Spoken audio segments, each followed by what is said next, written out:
Onda UNED Radio. Imagen y sonido, hasta donde estés. OndaUNED.com.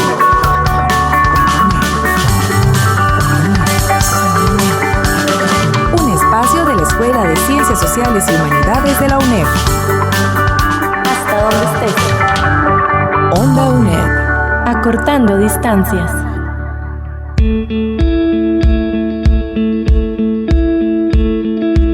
Bienvenidos y bienvenidas a Rupturas y Desencuentros, un programa del Centro de Investigación en Cultura y Desarrollo, CICDE, aquí por Onda UNED.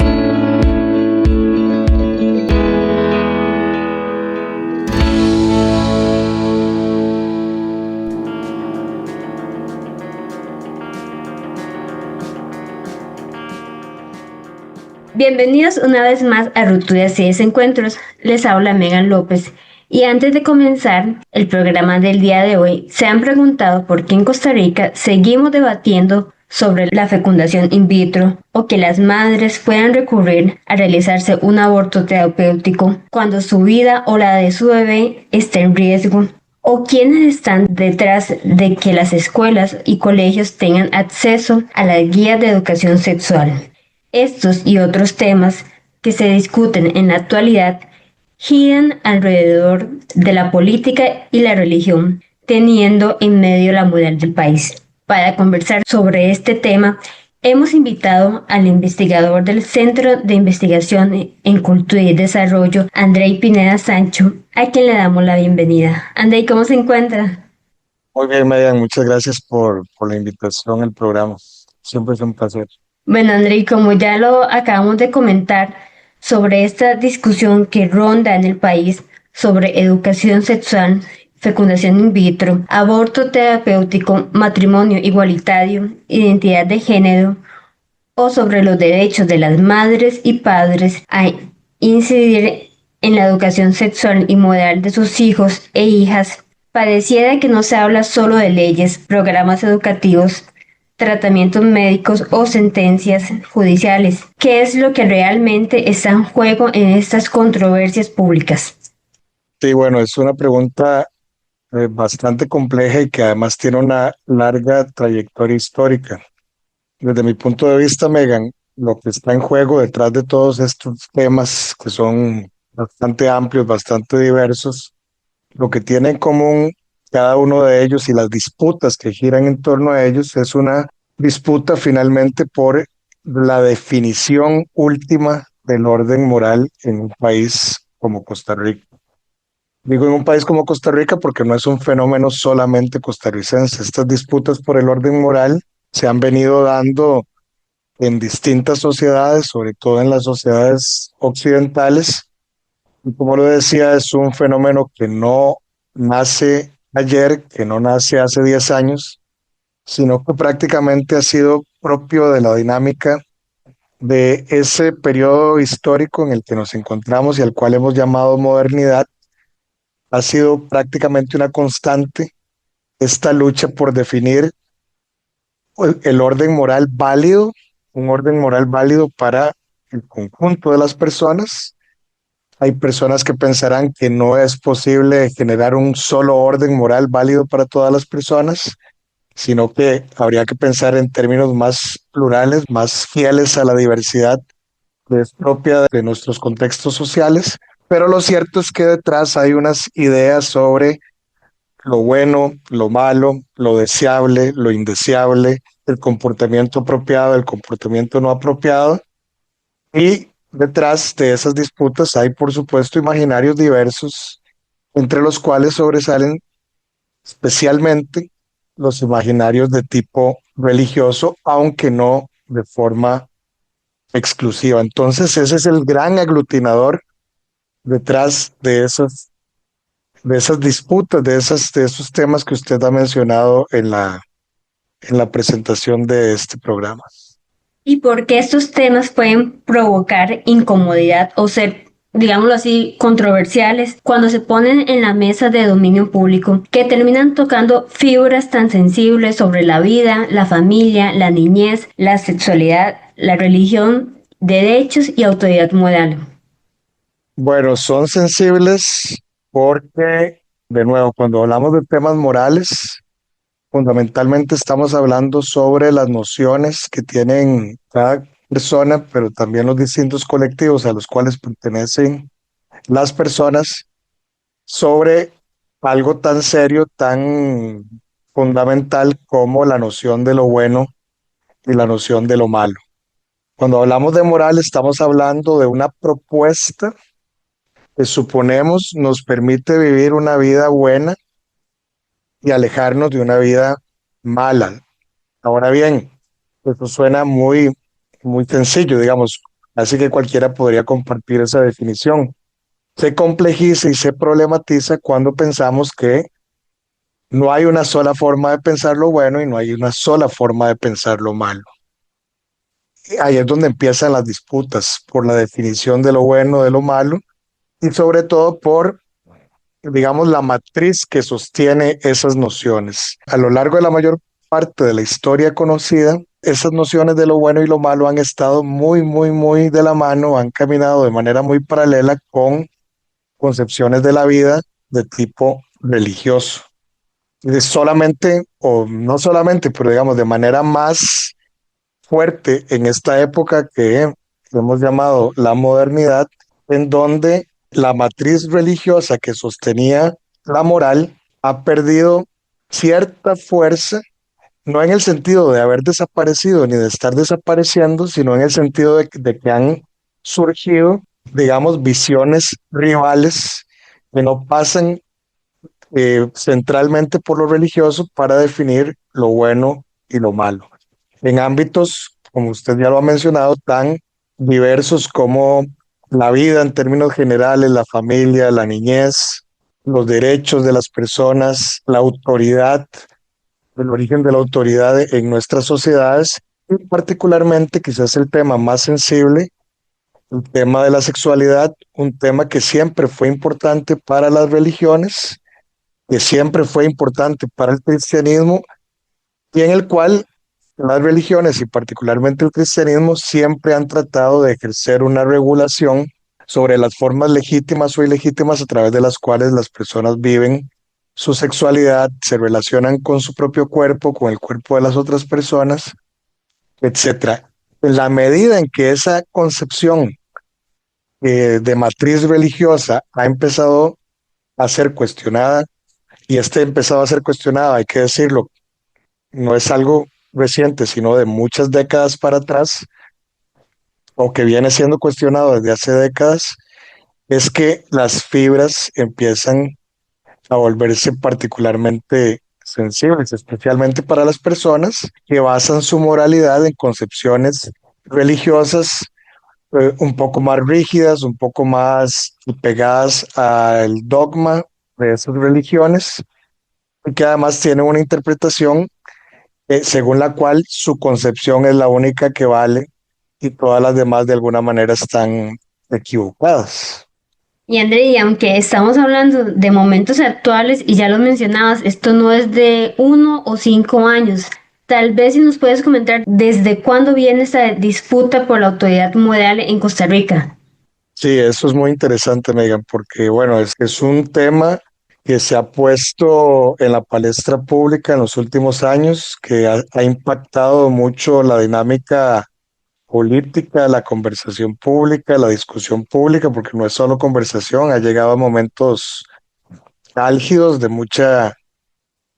polarización, si se quiere, y muy emotiva. Pero esto que estamos viviendo y que lo hemos, digamos, vivido con particular énfasis, sobre todo durante los últimos 10 años, pero como te digo, no exclusivamente, tiene una larga trayectoria, una larga genealogía que podemos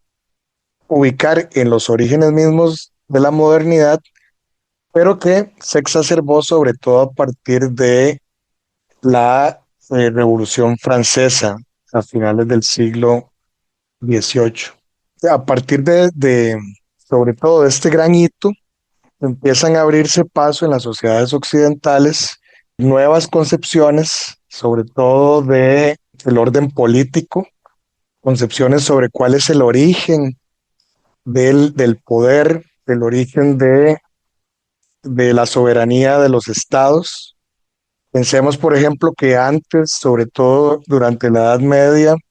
e incluso un poco más allá, digamos que en las primeras fases o subperiodos de la modernidad, se pensaba que el origen del poder estaba fundado en Dios. Si había monarquías, reyes, etcétera,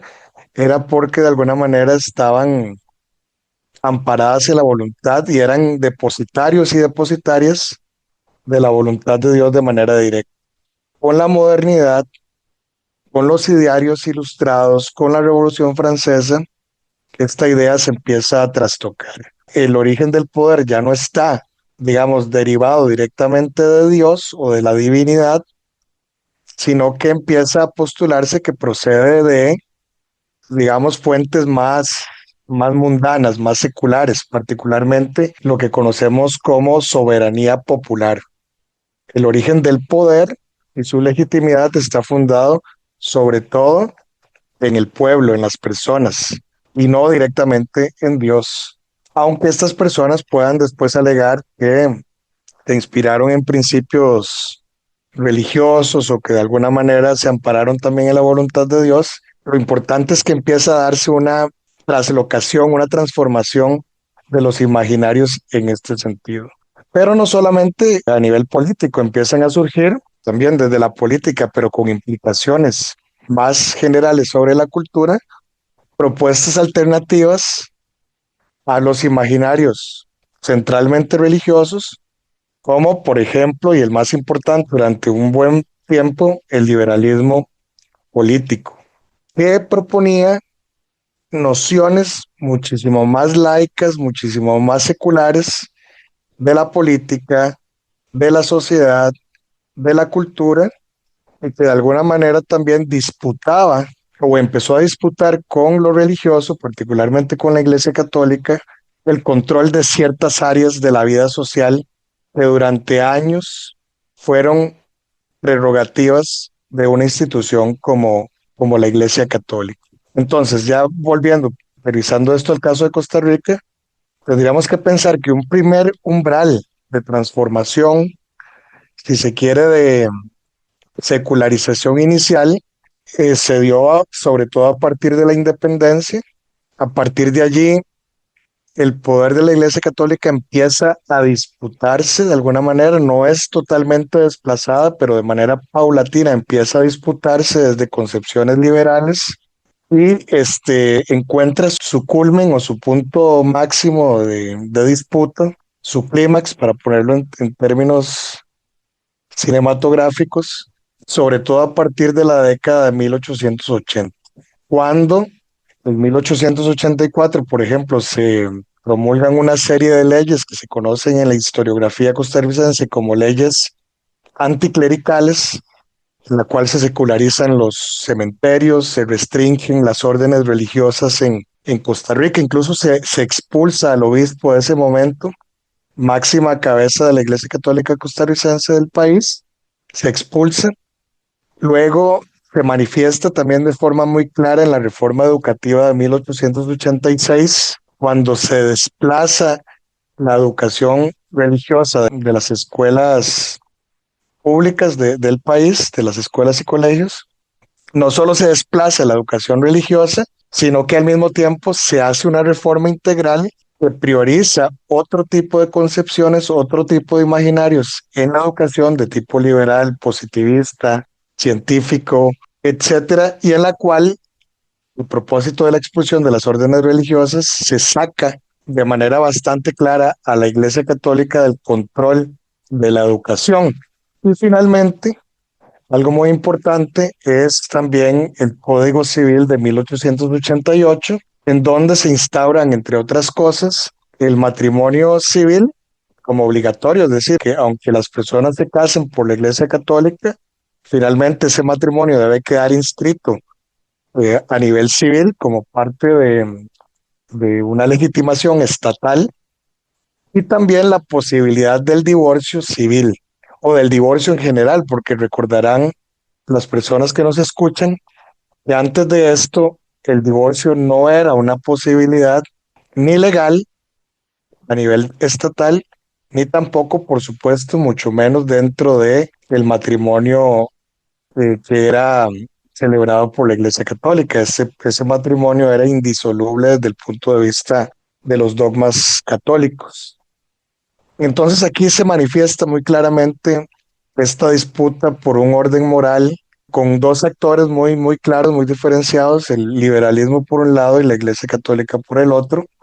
lo que incluso dio pie a una, digamos, a una estrategia de reacomodo por parte de la Iglesia Católica para recuperar parte de ese lugar y de esas prerrogativas perdidas en estas disputas. ¿Sabías que? A finales del siglo XIX hubo en Costa Rica un partido político católico. Se llamó Partido Unión Católica. Su origen estuvo ligado a la Sociedad de la Unión Católica, fundada en 1889, en el contexto del conflicto entre la Iglesia Católica y el Estado liberal. Poco después, esa sociedad político-religiosa dio paso a una opción electoral católica, que participó en la competencia política de inicios de la década de 1890. El partido surgió como respuesta a las reformas liberales que habían reorganizado ámbitos muy sensibles para la Iglesia, como la educación, el matrimonio, los cementerios y la jurisdicción eclesiástica. Para movilizar apoyos, se sostuvo en círculos y clubes católicos, prensa, sermones y redes clericales y civiles en distintas comunidades del país. Su vida, sin embargo, fue breve. Alcanzó su mayor fuerza en las elecciones de 1894, pero después de la represión política de ese año y de los cambios legales que limitaron el uso de motivos religiosos en la competencia electoral, el partido se desarticuló rápidamente. Fue una experiencia corta pero significativa. Mostró que la defensa católica del orden social también podía trasladarse al terreno electoral, cuando el Estado liberal empezó a reorganizar la sociedad sobre bases civiles y estatales. Rupturas y desencuentros. Sintonízate con la investigación. Bueno, André, y con el paso del tiempo, ¿cómo cambian las amenazas que identifica el activismo religioso conservador? Sí, esto también es muy interesante. Entonces, en esta primera etapa que hemos venido conversando, Megan, la principal amenaza fue este orden, este proyecto de sociedad centralmente político, pero que tenía implicaciones sobre la sociedad, sobre la cultura, que fue protagonizado por las élites liberales de finales del siglo XIX y principios del siglo XX, sobre todo. En ese momento, la mayor amenaza era una sociedad liberal que, sin ser atea ni tampoco antirreligiosa, sí tenía, digamos, un proyecto en el cual lo religioso, particularmente la Iglesia Católica, pasaba a una suerte de segundo plano o se le trataba de relegar puntualmente a actividades o ámbitos de acción específicamente religiosos o espirituales, sin darle tanto lugar dentro del Estado, la legislación, el proceso educativo, etcétera, etcétera. Por supuesto, esto, digamos, fue resistido por la Iglesia Católica. Funda un partido político para resistir esas transformaciones. También, qué sé yo, trata insistentemente a lo largo de muchos años de que se restablezca de forma total la enseñanza de la religión católica dentro de los planteles de educación pública, cosa que consigue parcialmente en el gobierno de José Joaquín Rodríguez, de manera parcial, no total, consigue de manera casi definitiva, aunque no, digamos, en los mismos términos en los que operaba antes de la transformación, en 1940, en esa década, cuando llega Calderón Guardia a la presidencia. Ahora bien, con el siglo XX, además del liberalismo, empiezan a consolidarse otras amenazas, particularmente la amenaza de los proyectos políticos de tipo socialista, comunista, que se abren paso no solo en Costa Rica, sino, como lo digo, en América Latina y en muchos países del mundo a lo largo de la primera parte del siglo XX. Aquí la amenaza empieza a ser entonces el comunismo, el socialismo, y sobre todo se pasa a una defensa muy, muy, muy absoluta de la sociedad cristiana, porque se pensaba que el comunismo y el socialismo querían instaurar una sociedad atea, una sociedad sin Dios. Entonces la amenaza es todavía más fuerte que lo que representó en su momento el liberalismo, que sin dejar de ser una amenaza, empieza a ser desplazado a un segundo plano. Sin embargo, así como podemos mencionar al liberalismo, al comunismo, al socialismo, durante el periodo hubo otros amenazantes u otras amenazas para la iglesia, o que la iglesia concebía como amenazas para el orden moral cristiano, católico, como la masonería, el racionalismo, el comunismo, bueno, eso ya lo mencioné, y también, por supuesto, el protestantismo, el espiritismo, la teosofía, entre otros. Todo lo que fuera una amenaza para el orden social y moral católico, todo lo que compitiera medianamente o pusiera en entredicho a la oferta católica, era sistemáticamente resistido, combatido, y la iglesia desarrolló sus propios mecanismos para hacer esa resistencia. En el caso del comunismo, por ejemplo, trató de articular una alternativa tanto al liberalismo, que criticaba el comunismo, como al propio comunismo, por ejemplo, a través de la conformación de sindicatos obreros, pero no de tipo marxista, no de tipo comunista, sino más bien inspirados en algo que se llamó la doctrina social de la Iglesia Católica. Es una de las muchas respuestas o de los muchos intentos de respuesta que tuvo la Iglesia Católica para no perder terreno o para ganarlo en determinado momento, y para competir con estos rivales que también eran atractivos para una parte de la población o empezaban a hacerlo, y la idea era no perder o no dejar que se diera esta fuga de feligreses católicos hacia las filas de alguno de estos competidores. Y Andrei, ¿cómo es que pasamos de conflictos centrados en el liberalismo, la masonería, racionalismo o comunismo a conflictos centrados fundamentalmente en sexualidad, reproducción, familia, derechos e identidad de género? Esto es muy importante y cabe decir, Megan, que como lo dije hace un rato, el cristianismo y el catolicismo en particular siempre tuvieron o siempre ejercieron una regulación de las prácticas sexuales, desde sus orígenes hasta la actualidad. Este siempre fue un tema propio de regulación, no solo del cristianismo y del catolicismo, en general se encuentra en la mayor parte de las religiones una cierta regulación de la conducta sexual de las personas, de los colectivos, etcétera. Sin embargo, eso siempre se dio de manera, si se quiere, muy natural, en el sentido de que esa regulación, si bien encontraba resistencias, y eso incluso lo podemos ver en fuentes católicas, la gente no necesariamente vivía de acuerdo al dogma o no lo encarnaba de manera total, y eso siempre fue motivo de preocupación para la iglesia, pero era más por una suerte de rebeldía de parte de las personas, que porque hubiera una oferta competidora estuviera planteando otras formas de vivir la sexualidad, la relación con el propio cuerpo y la relación con el cuerpo de los demás. Entonces, si era una preocupación, siempre lo fue, pero por lo menos en el siglo XIX era más, como lo digo, una preocupación porque la gente de alguna manera no lograba encarnar al 100% el dogma ideal o los ideales católicos. Ahora bien, empieza a ponerse en el foco de preocupaciones de manera más clara de manera más disputada, de manera más directa, sobre todo a partir de la segunda parte del siglo XX y particularmente a partir de la década de 1960, a raíz de ciertas transformaciones que se empezaron a dar, sobre todo en los centros del capitalismo global, le hace sobre todo los Estados Unidos y las sociedades europeas noroccidentales,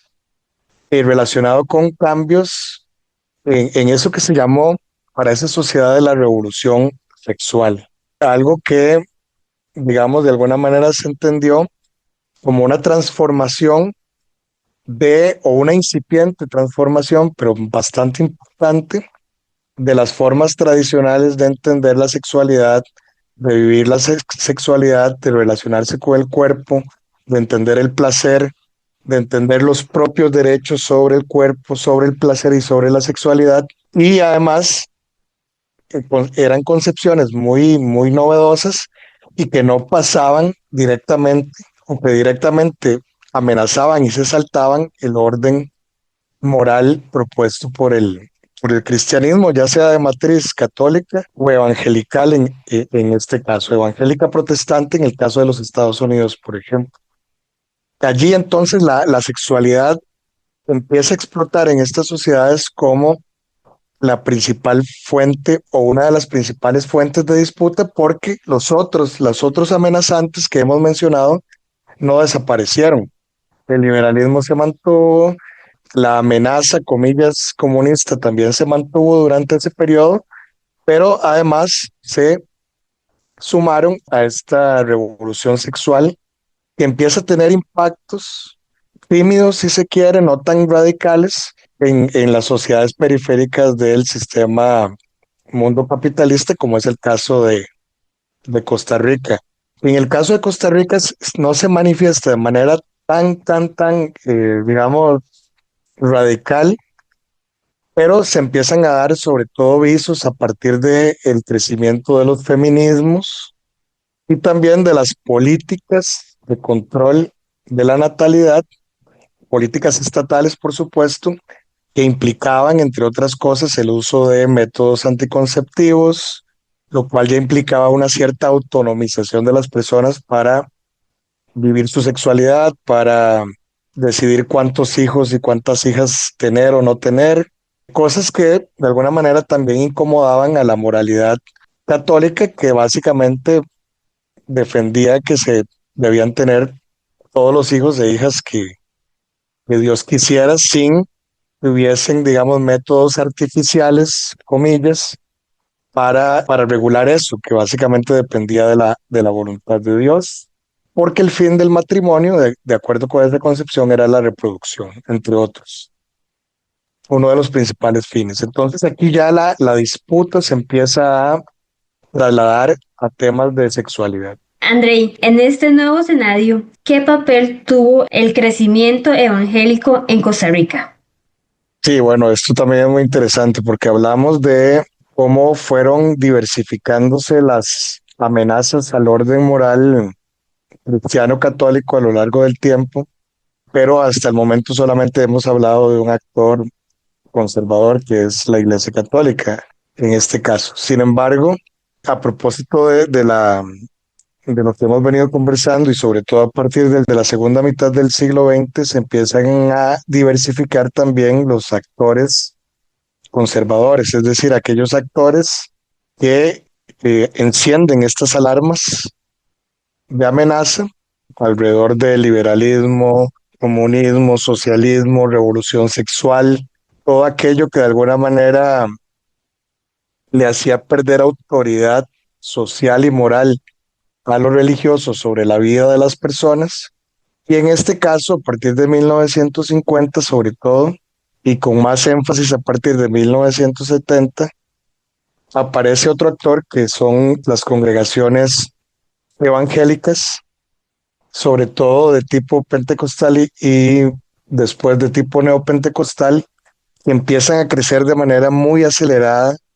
a partir de esta segunda mitad del siglo XX. Son, por lo general, no podemos ser demasiado tajantes y decir que absolutamente todas las congregaciones son o fueron así, pero por lo general se trata de una oferta religiosa bastante conservadora en el plano moral, sobre todo en el plano de la moral sexual, y que rápidamente se sumó al combate de estas amenazas. Asumieron fácilmente el anticomunismo, también se opusieron a la revolución sexual y todo lo que esto implicaba, y también a todo proceso que implicara una mayor autonomía, una mayor autonomización de la vivencia de la sexualidad,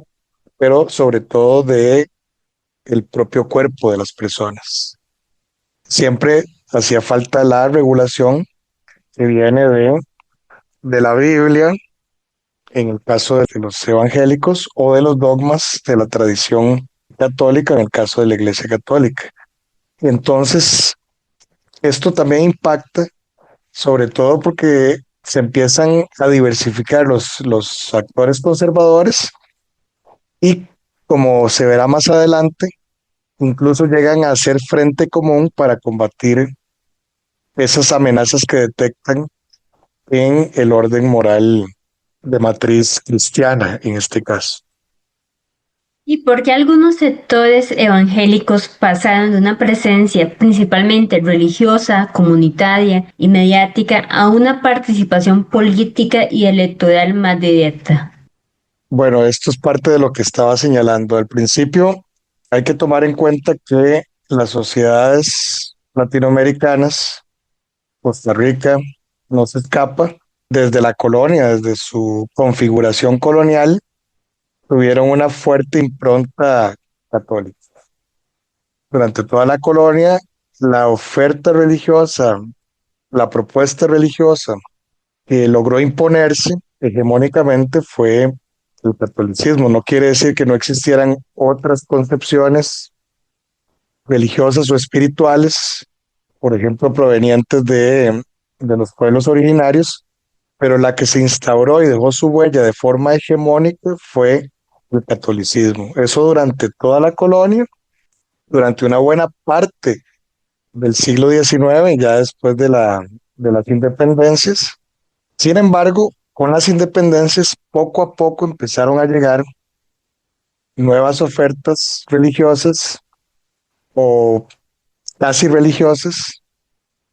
Estoy pensando, digamos, principalmente en el protestantismo, cuando me refiero a las religiosas, y casi religiosas en el caso de la masonería, por ejemplo,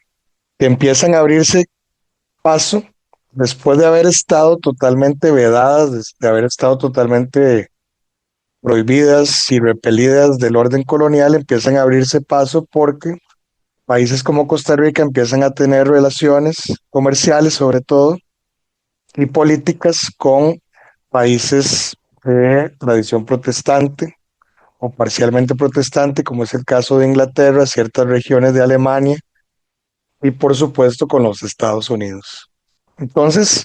esto es algo que empieza a darse en el siglo XIX, pero que, digamos, progresa de una manera muy paulatina. No es que de entrada la sociedad se empieza a convertir al protestantismo, ni que el protestantismo logra de ser de manera vertiginosa durante este momento, sino que empieza a darse de una manera muy paulatina, muy pausada, y sin embargo, en la primera mitad del siglo XX se empieza a acelerar un poco más y explota de manera exponencial a partir de la segunda mitad del siglo XX. Entonces, ¿por qué explico todo esto? Porque de alguna manera las congregaciones evangelicales protestantes primero se mueven al ritmo en que lo haría una organización que no tiene tanto poder, que no tiene tanto capital, que no tiene tanta capacidad de influencia. Cuando digo capital me refiero no solamente a capital económico, sino a capital cultural, a capital simbólico, capital político, que le permitiera establecer una oposición directa, un enfrentamiento directo y más beligerante con el actor religioso dominante en ese momento, que era el catolicismo. Ahora bien, como a partir de la segunda mitad del siglo XX esto empieza a cambiar, empiezan a crecer, empiezan a tener más influencia, empiezan a tener más legitimidad, etcétera, esa timidez originaria, por llamarlo de algún modo, empieza a transformarse en un mayor ímpetu para tener una mayor presencia en todos los ámbitos de la vida social del país. Y eso hace que, digamos, lo religioso, el campo religioso propiamente, el campo cultural, no sean suficientes para posicionarse a lo interno de la sociedad costarricense y de alguna manera empiezan a verse compelidas muchas de estas organizaciones o congregaciones a entrar de lleno en el ámbito de mayor influencia dentro de la dinámica de un país, como es el ámbito de la política. Pero a la par del ámbito de la política, que sería el ámbito electoral, también es una mayor presencia en lo que llamamos esfera pública. Es decir, ese ámbito de la realidad social en el cual se discuten temas de interés común, ya sea a través de medios de comunicación,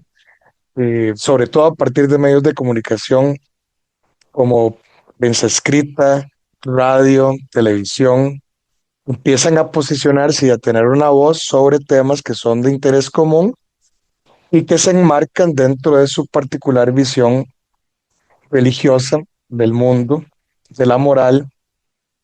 y de cómo deberían comportarse las personas. ¿Sabías que? Casi un siglo después del Partido Unión Católica, sectores evangélicos también buscaron tener voz propia en la política electoral costarricense. Ese salto empezó a tomar forma en los años 80 y se consolidó después mediante partidos de orientación evangélica, con presencia en la Asamblea Legislativa. Su momento de mayor visibilidad llegó en 2018, cuando una de las agrupaciones pasó a segunda ronda presidencial y obtuvo una importante representación parlamentaria. En ese recorrido, su agenda ha tendido a combinar dos preocupaciones. Por un lado, mejorar el lugar público de las iglesias evangélicas, libertad religiosa, reconocimiento institucional, equiparación jurídica entre iglesias y apoyo a organizaciones cristianas de beneficencia. Y por el otro, defender valores cristianos tradicionales en controversias sobre la familia, la sexualidad, la reproducción y la educación. Su ingreso a la política electoral no fue solo una búsqueda de votos o curules. Fue también una forma de convertir demandas del mundo evangélico y preocupaciones morales conservadoras en temas de ley, campaña y negociación legislativa. Estás escuchando Rupturas y Desencuentros por Onda UNED.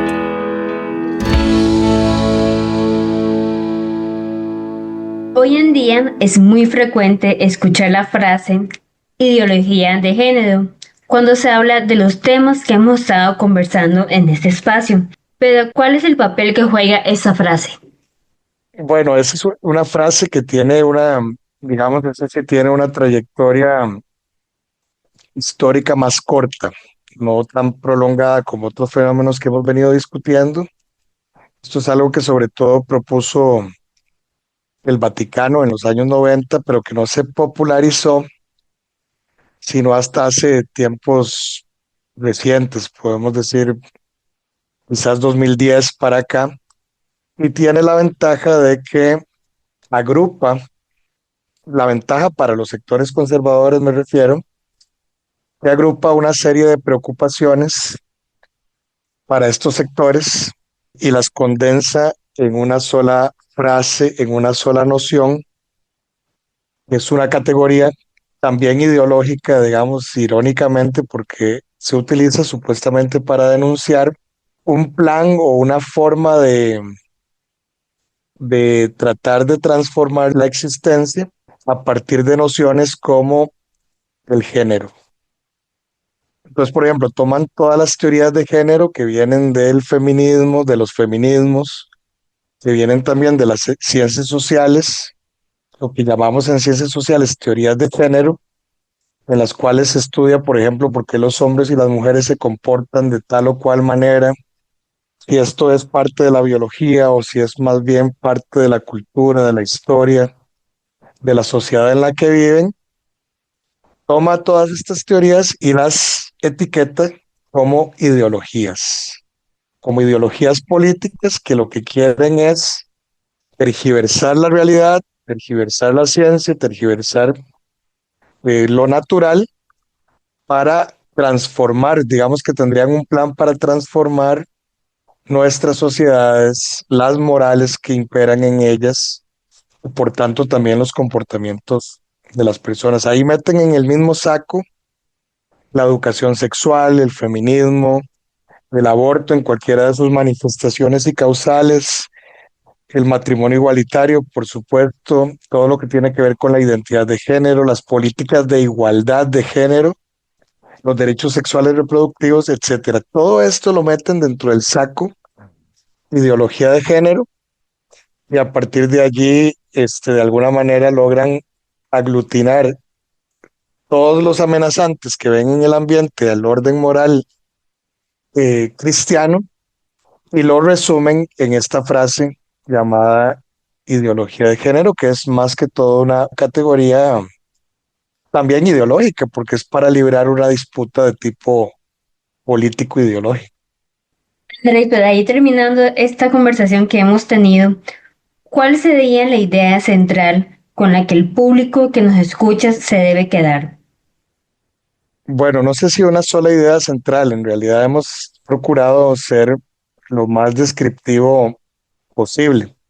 digamos, sin pronunciarme todavía mucho sobre o aportar un juicio de valor sobre todas estas disputas.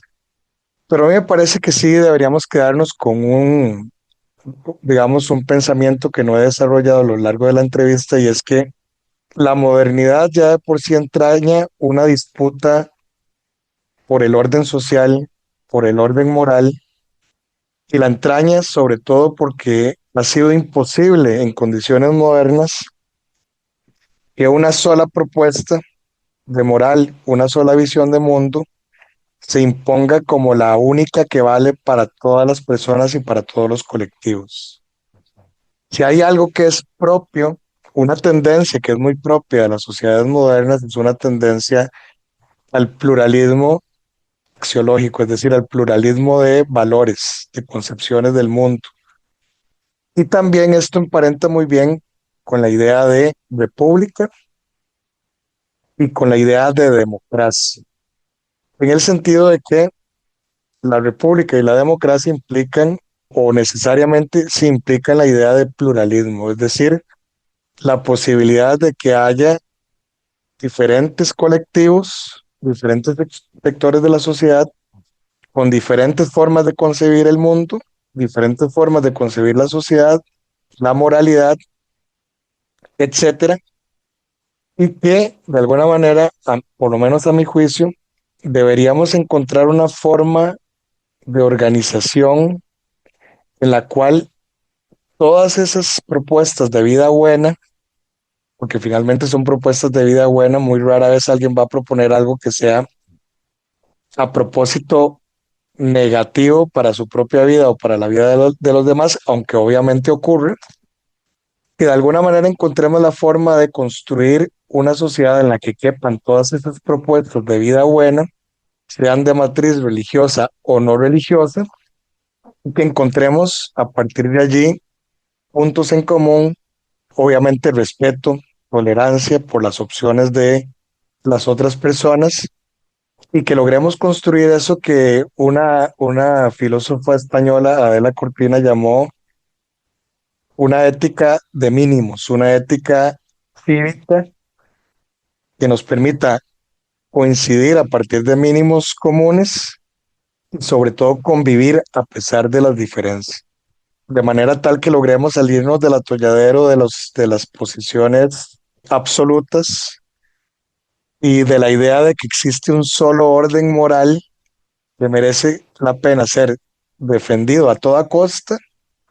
o restituido a toda costa, aunque eso implique pasarle por encima a los derechos de otras personas, a las formas de concebir la moral de otras personas, etcétera. Eso sería como, digamos, un cierre más, no sé, más desde el punto de vista de la ética cívica, si se quiere. Si querés conocer más del trabajo que se realiza desde el Centro de Investigación en Cultura y Desarrollo, búscanos en Facebook como Centro de Investigación en Cultura y Desarrollo y en Twitter como @SIGDEUNED.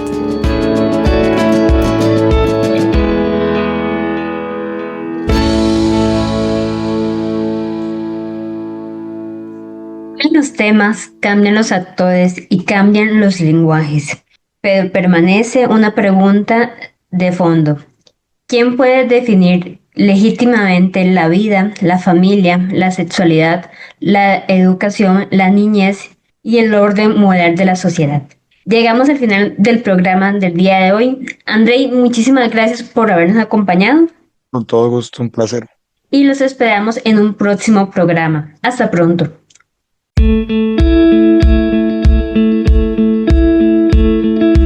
Acabas de escuchar Rupturas y Desencuentros, un programa del Centro de Investigación en Cultura y Desarrollo SIGDE, aquí por Onda UNED.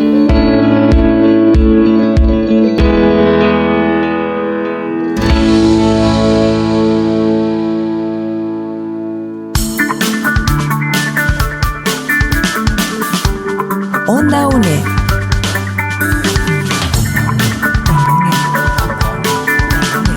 Imagen y sonido, hasta donde estés.